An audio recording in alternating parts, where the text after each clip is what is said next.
नमस्कार विद्यार्थियों, राजकीय महाविद्यालय सुमेरपुर के YouTube चैनल पर मैं इतिहास की सहायक आचार्य सीमा चारण आप सभी का स्वागत करती हूँ।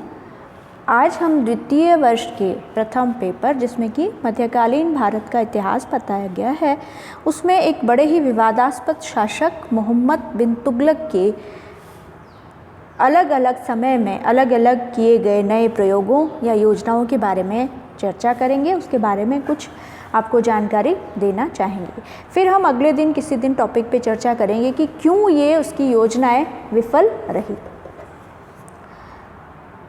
सबसे पहली जो मोहम्मद बिन तुगलक की योजना आती है वो थी राजधानी परिवर्तन। मोहम्मद बिन तुगलक ने एक नया इनोवेशन किया कि देवगिरी जो कि दक्षिण में आई हुई है, दक्कन में, वहाँ एक राजधानी विकसित करनी शुरू करी। हालांकि ये प्रयास विफल हो गया। अब इसके कारण क्या थे? सबसे पहले तो हम आ जाते हैं उस वक्त क्या इतिहासकार कहते हैं। बर्नी जो कि मोहम्मद बिन तुगलक के धार्मिक उदारवाद के कारण उसकी बार बार आलोचना करता है, उसने लिखा है कि बर्नी जो है तब तक सल्तनत का विस्तार हो चुका था, मदुरै तक सल्तनत पहुंच गई थी, इसलिए वहाँ से जो है सल्तनत के बीचों बीच देवगिरी था, पूरे साम्राज्य पर नियंत्रण करना आसान था। इसामी फुतुह उस तलातीन का लेखक वो लिख रहा है कि सुल्तान जो है खूनी था, खून का प्यासा था, वो दिल्ली वासियों से बदला लेना चाहता था क्योंकि लोग जो है उसके महल में गंदी गंदी गालियों से भरे हुए पत्र फेंक दिया करते थे। सारे इतिहासकार इस बात से सहमत नहीं हैं कि वो दिल्ली को राजधानी के रूप में बिल्कुल ही ख़त्म कर देना चाहता था। मेहदी हसन जो इतिहासकार है उनका कहना था कि वो एक सेकंड कैपिटल डेवलप करना चाहते थे क्योंकि दक्कन में प्रभावी प्रशासन के लिए मदुरै तक सल्तनत का विस्तार हो चुका था और दिल्ली और साउथ की दूरी बहुत ज़्यादा है, इसलिए देवगिरी को वो सेकंड राजधानी बनाना चाहता था। ये प्रयोग 1327 में शुरू हुआ और 1334-35 तक पूरी तरह से ये प्रयोग विफल हो चुका था। कहा जाता है कि देवगिरी की इम्पोर्टेंस बढ़ाने के लिए उसने कहा कि दिल्ली से जो है राजवंश के लोग, बड़े बड़े अमीर, विद्वान, संत यहाँ बसा दिए जाएं। इन लोगों के यहाँ बसने से मुस्लिम जनसंख्या बढ़ेगी, इसके कारण जो दक्षिण में बहुसंख्यक हिंदू है उन पर अधिकार बनाए रखने में सुविधा होगी, इसलिए अमीरों को, विद्वानों को वहाँ भेज दिया गया। लेकिन ये लोग जो है कई पीढ़ियों से दिल्ली में रह रहे थे और उनको दिल्ली की आबो हवा, दिल्ली की जो जलवायु है, कला है, संस्कृति है, उनमें एक तरह से इनमें प्रेम विकसित हो गया था। इस योजना में बड़ी मुश्किल से कहते हैं कि 3 महीने लगे और लोग जो वहाँ जाकर के दुखी हो गए। दक्कन की आबो हवा, वहाँ का कल्चर, संस्कृति, खान पान उनको रास नहीं आ रहा था। और दूसरा, इसी दौरान जो है विद्रोह भड़के दक्षिण में, जिसके कारण 2 नए राज्य विजयनगर और बाद में बहमनी साम्राज्य की भी स्थापना हो गई।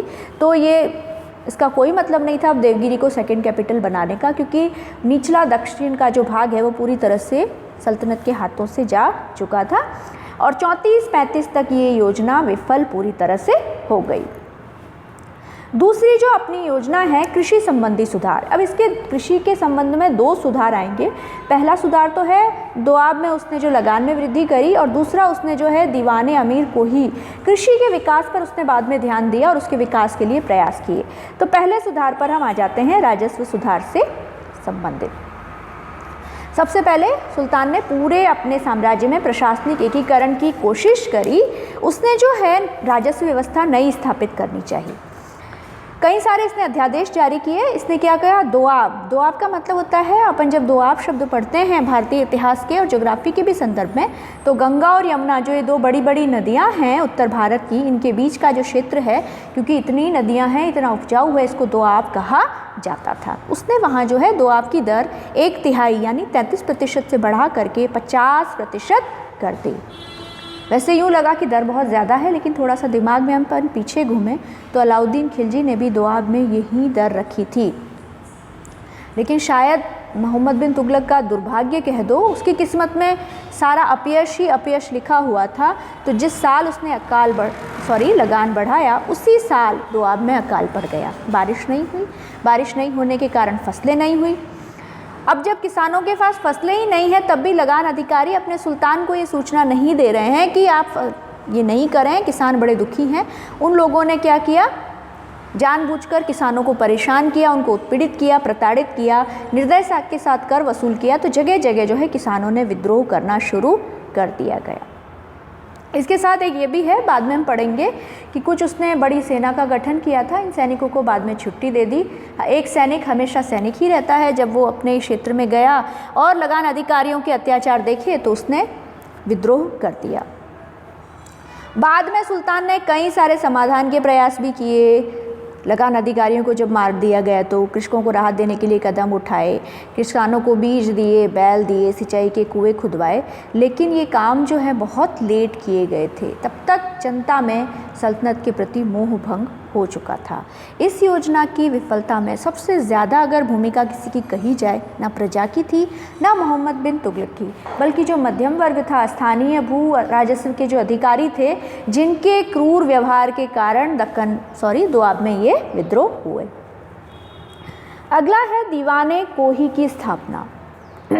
जब उसने देखा कि इस तरह से किसान जो हैं बड़े दुखी हैं, तो किसानों को मदद देने, साथ ही साथ अगर खेती बाड़ी अच्छी होगी तो राजस्व ज़्यादा आएगा, राजकोष भरेगा। उसके लिए उसने जो है दीवाने अमीर कोही की स्थापना की। कहीं दीवाने कोही शब्द आता है आपके साथ, कहीं दीवाने अमीर कोही आता है।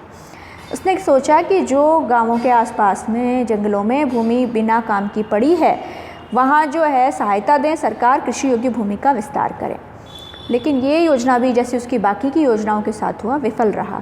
अब हुआ ये कि सुल्तान ने दोआब के बीच में ऐसी ज़मीन चुनी जो बंजर थी। हर बार ऐसा नहीं है कि पानी ही उपलब्ध हो जाए तो ज़मीन पर फसल अच्छी होने लग जाएगी। उसने बंजर स्थान को एक फॉर्म के रूप में चुना, इसकी तरफ उसने ध्यान दिया नहीं, और जिन अधिकारियों को पैसा दिया गया था इस फॉर्म को विकसित करने का, उन्होंने गबन किया, दुरुपयोग किया। साथ ही साथ एक और है कि खेतीबाड़ी में कभी भी कम समय में बड़ा लाभ नहीं मिलता है। दीर्घकालीन योजनाएं ही कृषि के क्षेत्र में लंबा लाभ देती हैं। इस आशा के कारण ही, इस उल्टी आशा के कारण ही 2-3 सालों में कोई उसको लाभ नहीं मिलना था, ये योजना भी विफल हुई।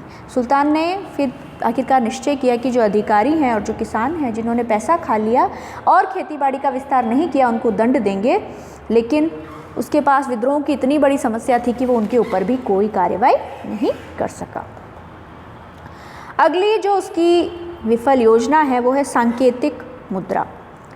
थोड़ा सा आज के समय में आकर के इस चीज़ को मैं एक्सप्लेन करना चाहूँगी। बच्चों, आज भी हमारी सरकार जो कहती है कि ये 1000 रुपये का नोट है, ये 500 का नोट है, ये 2000 का नोट है, तो हम उसको मान लेते हैं क्योंकि हमारी सरकार एक कागज़ के टुकड़े को ही कह रही है कि वो नोट है, तो हम उसको मानते हैं। यही चीज़ होती है आज के नोटों के संदर्भ में। पुराने समय में सिक्के जो होते थे वो सोने या चांदी के हुआ करते थे, क्योंकि सल्तनत बदलती रहती थी। आपका इलाका जो है कभी किसी साम्राज्य में आ गया, कभी किसी साम्राज्य में आ गया। तो ऐसे अस्थिर माहौल में, जबकि देश की अंतर्राष्ट्रीय सीमाएं जो हैं साम्राज्यों की निश्चित नहीं थी, तब सोने चांदी के सिक्के चलते थे। मोहम्मद बिन तुगलक से कुछ पहले ईरान में गैताहू और चीन में कुबलाई खान ने सांकेतिक मुद्रा का प्रचलन किया। इसके अलावा इसका कारण क्या था, कहते हैं कि उस समय पूरी दुनिया में चांदी की मात्रा कम हो रही थी।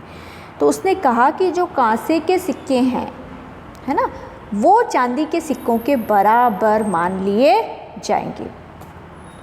इतिहासकार आजकल के तो कहते हैं कि चांदी के अभाव के कारण चांदी की कीमत बढ़ रही थी, तो मुश्किल हो रही थी, हर लेन देन में चांदी के सिक्के लेना पॉसिबल नहीं हो रहा था, तो इसलिए उसने ये आदेश जारी किए। लेकिन ये योजना भी असफल रही, क्योंकि बाज़ार में हुआ ये कि जाली सिक्के बहुत अधिक मात्रा में प्रचलन में आ गए। जो बदमाश लोग थे उन्होंने उन सिक्कों की नकल करना शुरू कर दी और स्थिति गंभीर हो गई। जब नकली सिक्के बाज़ार में आने लगे तो अब क्या दुकानदार कह रहे हैं कि हम तो ये कहाँ से के सिक्के लेंगे नहीं, ये नकली है या असली हमको पता ही नहीं चल पा रहा है। तो इस वजह से क्या हुआ, पूरे बाज़ार में अविश्वास का माहौल हो गया। आखिरकार सुल्तान को ये योजना त्यागनी पड़ी और लोग जो कांसे के सिक्के लेकर आए थे उसके बदले में वापस उनको चांदी के सिक्के देने पड़े। उद्देश्य तो था राजकोष को भरने का, लेकिन उल्टा इस योजना से राजकोष खाली ही हो गया।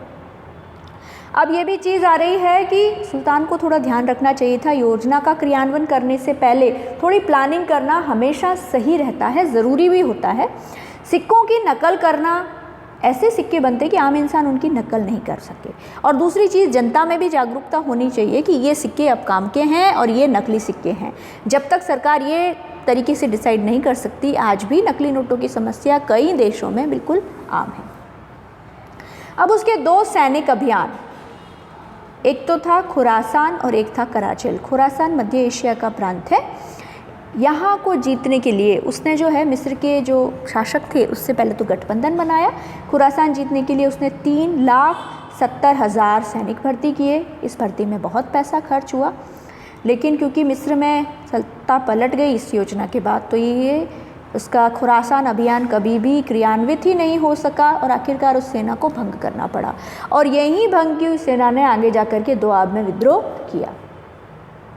बर्नी ने तो इस योजना को अव्यावहारिक बताया ही है, साथ ही साथ सुल्तान को दोषी ठहराया है।